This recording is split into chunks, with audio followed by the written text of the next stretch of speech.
Hello and welcome to Pirate News. I'm Sean Keegan. Today I'll be bringing you news from campus, the New Jersey and New York area, and news from around the country.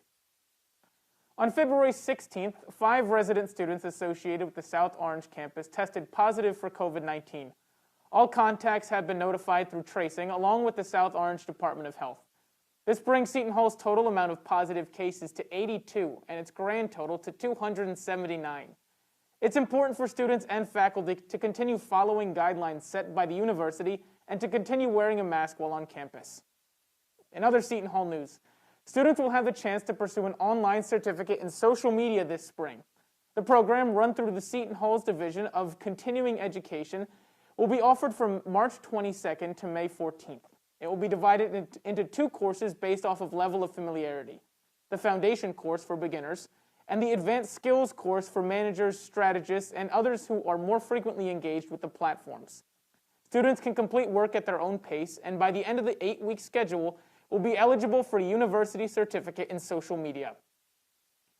Now, we'll head over to Ashley Howard with your daily sports update. Ashley. Thanks, Sean. I'm Ashley Howard, and it is time for your sports update. The Pirates are fresh off of a 57-51 win against Marquette on Valentine's Day. It was a great defensive game as they were able to hold the Golden Eagles to just 30% shooting for the game and 3 for 25 from three-point range. Jared Rhoden led the team with 20 points. Behind him was Sandro Mamukelashvili with 11, and finally Shavar Reynolds dropped 10. The men's basketball team is on a 3-game win streak. They will be looking to pick up their 4th win tonight at 8:30 p.m. as they host DePaul at the Prudential Center. On the women's side of the ball, the Pirates aren't looking too glorious. The Seton Hall women's basketball team faced DePaul on Monday night in Chicago. The final score of that match was 86-72. Despite back-to-back 3-pointers by Lauren Park Lane and Maya Jackson to cut their deficit to 4 within the last minute, they weren't able to get it done. The Pirates are now on a 3-game losing streak. The team was prepared to host Georgetown tonight at 7 p.m. in Walsh Gymnasium, but due to weather impacting travel, it was rescheduled.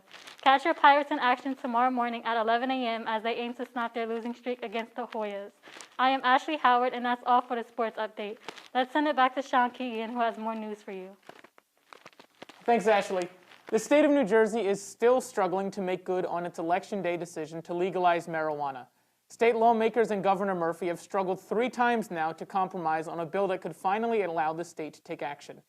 In November, disputes over tax revenue stalled progress, and since then, Murphy has refrained from signing 2 potential bills for 2 months. On Monday, the Senate Judiciary Committee produced a 3rd attempt at compromise. While a deadline for action is approaching, it still remains unclear as to how exactly or when the state will follow through. In other news, when the story broke that the iconic Fairlawn Nabisco factory would be closing its doors, many in North Jersey were dismayed. Among them is the mayor of Fairlawn, Kurt Peluso. Mayor Peluso has since promised to boycott Nabisco during a Facebook Live session after being asked by a Fairlawn resident to do so. Peluso claimed that the way Nabisco's handled this situation was extremely inappropriate and just absolutely disgusting.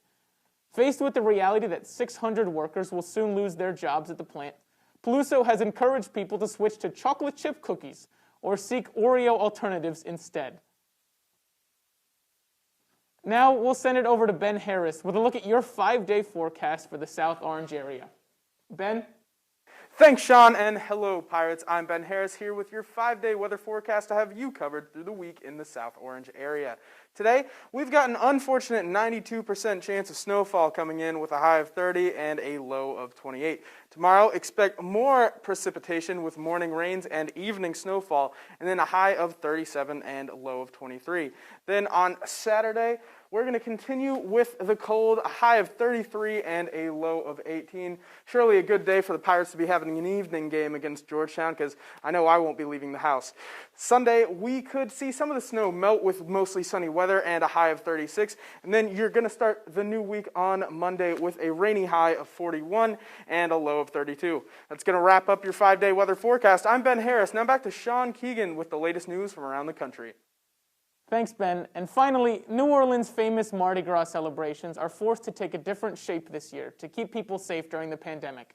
Adapting to a celebration without parades, homeowners have traded in traditional floats for house floats. 3,000 houses have been transformed to emulate the iconic Mardi Gras floats, with the vast majority in the city of New Orleans. However, at least 40 states have seen people decorate their homes this way. The House Float movement in New Orleans has raised over $300,000 in donations, which they use to commission artists struggling during the pandemic. While partiers are obviously disappointed to see this year's Mardi Gras go by, it seems many in New Orleans have found a safe and productive way to commemorate the day, as they anticipate its triumphant return next year.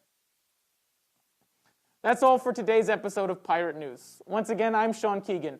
Thanks for watching, stay safe, wear a mask, and have a great day.